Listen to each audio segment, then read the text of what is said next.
Cerita dimulai dari seorang pemuda yang bernama Fahmi Santioso. Di depan patung Dewa Reski, dia meminta keberuntungan 400 juta untuk mahar pacarnya lewat lotre yang selalu ia beli. Namun tak ada satu hadiah pun yang dia dapat. Dengan rasa kesal, dia pun mencoba merusak patung dewa tersebut. Sontak membuat dewa keberuntungan keluar dari patung itu. Tanpa Fahmi sadari, dewa keberuntungan memberi satu kemampuan yang dia sebut naluri tajam.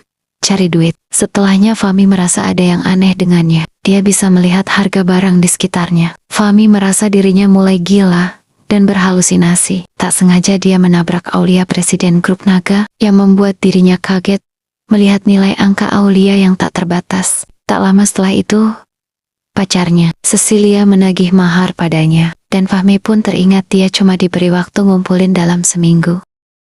Cecilia pun mengancam putus jika dia gagal. Tak sengaja dia melihat wanita cantik yang harganya cuma 3 juta. Ternyata wanita itu terlilit hutang, dan dia menawarkan dirinya main untuk 3 juta dalam semalam. Dari situlah Fahmi sadar kemampuan yang dia miliki saat itu. Dengan rasa percaya diri, dia pun mencoba keberuntungannya lewat lotre gosok lagi. Di sana dia bisa melihat kerugian orang-orang yang beli lotre di sana. Dengan kemampuannya, dia membeli lotre yang memiliki hadiah saja. Setelah digosok, dia kaget.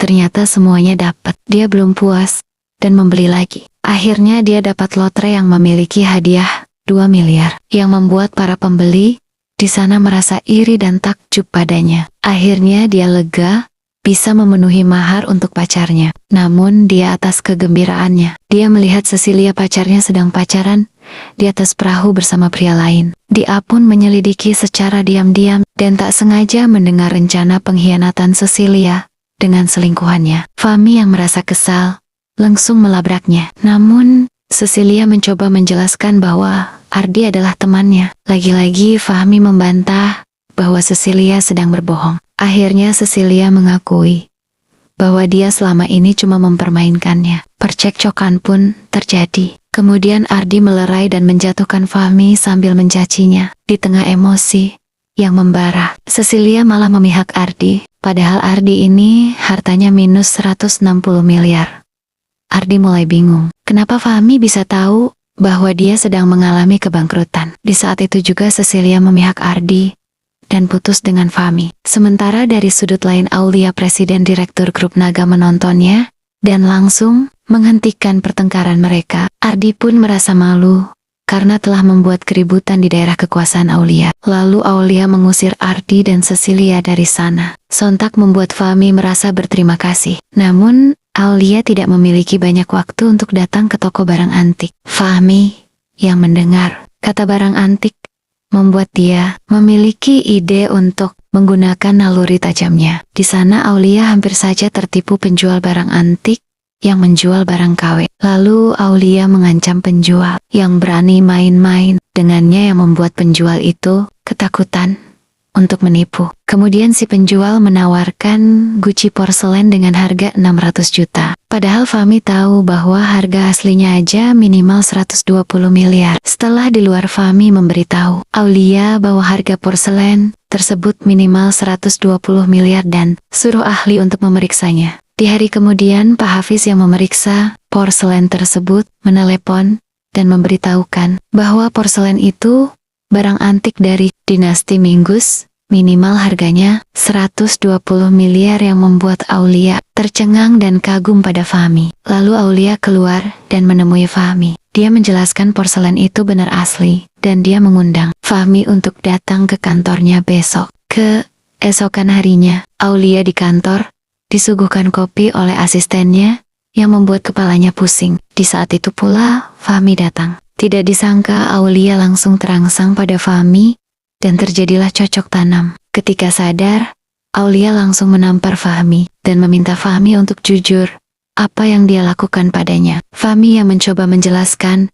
apapun Aulia menyangkalnya. Fahmi menjelaskan bahwa kopi yang dia minum mengandung obat. Lalu Ade Wijaya, tuan muda keluarga Wijaya dari kota laut, langsung mendobrak pintu kantornya, langsung menuduh Fahmi melakukan sesuatu terhadap Aulia dan memenjarakannya. Aulia yang kesal menyuruh Ade Wijaya keluar dari kantornya. Dengan rasa kesal, Ade Wijaya keluar dan kesal karena Fahmi menggagalkan rencananya, dan malah menguntungkan Fahmi. Aulia menyuruh Fahmi untuk merahasiakan hal tersebut dan menganggap mereka berdua tidak terjadi apa-apa. Sesampainya di rumah, Fahmi masih mengingat kejadian tadi bersama Aulia dan tiba-tiba Aulia datang ke rumahnya. Di sana Aulia meminta tolong untuk mencari barang antik untuk hadiah kakeknya. Lalu mereka pun pergi ke toko barang antik. Di sana dia menemukan kuda. Namun si pemilik toko masih belum tahu pasti bahwa itu asli atau palsu. Namun Fahmi menyuruh Aulia untuk membeli kuda tersebut karena dia tahu harganya 400 miliar dan dijual dengan harga 6 miliar. Lalu si Ade Wijaya datang dan membawa ahli untuk memeriksa barang yang Aulia beli. Pak Edi mengklaim bahwa kuda tersebut adalah barang cacat. Namun Aulia tetap membela Fahmi dan menyuruh Ade Wijaya untuk jangan ikut campuri urusannya. Di kediaman keluarga pekerti Aulia membawa hadiah untuk kakeknya. Di sana ada Naufal pekerti sepupu Aulia. Dia memberi hadiah lampu kaca yang katanya dari kerajaan di zaman kuno. Lalu Dava pekerti sepupu Aulia memberi hadiah cangkir porselen buat kerajaan yang katanya pernah dipakai permaisuri buat makan mie. Lalu mereka berdua menyindir Aulia si paling so sibuk dan membuka kotak hadiah yang Aulia bawa untuk kakeknya. Kedua sepupu Aulia itu mengejek hadiah yang dibawa Aulia adalah barang rongsok. Namun kakeknya kaget. Ternyata hadiah yang dibawa Aulia adalah barang berharga, yaitu patung kuda 3 warna, dan kakek sangat menyukainya. Lalu kakek menanyakan berapa harga patung kuda tersebut, dan Aulia menjawab 4 miliar. Kakeknya sangat senang, karena itu salah satu keuntungan terbesar di keluarganya, dan dia bangga bahwa di keluarganya ada penerus. Namun Aulia mengaku bahwa dia dibantu temannya yang membantu menemukan patung kuda tersebut, dan menceritakan tentang penilaian Fahmi yang tajam. Kakeknya yang mendengar, lalu menyuruh Aulia dan Fahmi untuk mengikuti lelang di kota sungai. Tak hanya itu, Fahmi juga diundang untuk datang ke ulang tahun kakeknya. Keesokan harinya Aulia datang ke kedai mie orang tuanya Fahmi. Di sana dia langsung bertemu ibunya Fahmi dan langsung menyuruhnya masuk. Setelah bercerita lama, ibunya langsung to the point, ngomong ke Aulia bahwa dirinya pacaran sama Fahmi. Fahmi yang mendengar langsung kaget dan malu. Dia merasa nggak pantas karena Aulia direktur grup Naga. Seketika kedua orang tuanya kaget, namun Aulia mengakui bahwa dia sudah pacaran beberapa waktu lalu. Malamnya mereka berdua jalan-jalan dan membahas obrolan bersama kedua orang tuanya. Fahmi masih nggak percaya bahwa sekarang dia pacarnya Aulia. Di sana Aulia masih aneh soal patung kuda tersebut. Kenapa tidak Fahmi yang beli dan malah diberikan pada Aulia? Dalam hatinya Fahmi berbicara. Karena Fahmi tidak memiliki uang untuk membelinya, Aulia menjelaskan bahwa kakeknya sangat suka patung kuda tersebut, dan kakeknya mengundang Fahmi ke ulang tahunnya. Dengan rasa terima kasih, Aulia pun mentraktir makan Fahmi di malam itu. Di restoran yang sederhana, Aulia baru merasakan hal baru, dan dia merasa senang dan puas. Keesokan harinya Fahmi datang ke toko barang antik untuk menjual barang antik yang dia miliki, dan berhasil menjualnya dengan harga 60 miliar. Setelah pembayaran datanglah kakeknya Aulia dengan membawa batu giok. Di sana, dia menyuruh Fajar si pemilik toko untuk potong salah satu batunya. Kemudian, Fajar pun memilih salah satu batu. Fahmi yang bisa melihat nilai harga batu tersebut langsung menolak, jangan potong. Bayuyong itu dengan rasa percaya diri, dia berani taruhan dengan si pemilik toko. Jika dia gagal, dia berani beli ketiga batu tersebut. Ketika batu si Fajar, dia mendapatkan batu violet jenis es yang memiliki nilai puluhan miliar.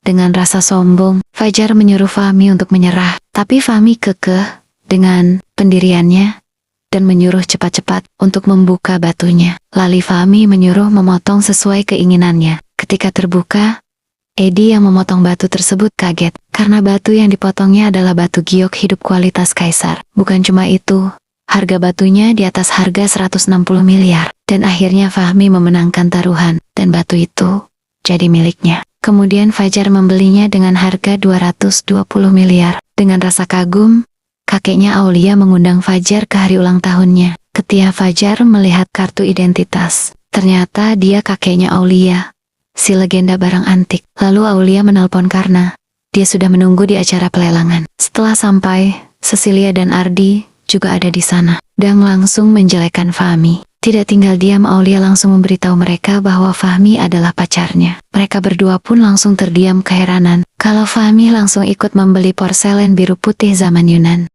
dengan harga asal 100 juta dan Fahmi mendapatkan dengan harga 140 miliar.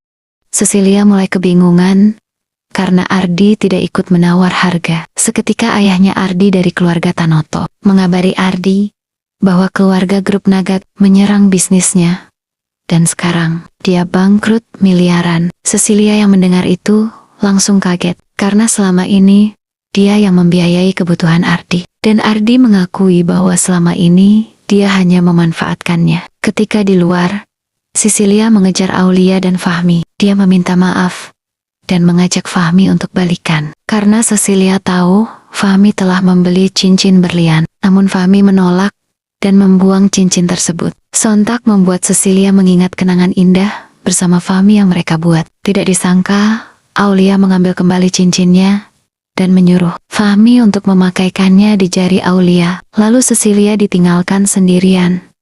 Keesokan harinya, terlihat kakeknya Aulia menunggu kedatangan Fahmi yang belum juga datang. Ketika Aula dan Fahmi datang, kakeknya nggak ada karena mencari Fahmi di belakang rumahnya. Kemudian kakeknya menelpon Fahmi dan menyuruh Fahmi ke belakang. Di sana Pak Sukirman langsung to the point menjodohkan Fahmi dan Aulia. Fahmi pun kaget. Fahmi pun dibikin kaget lagi.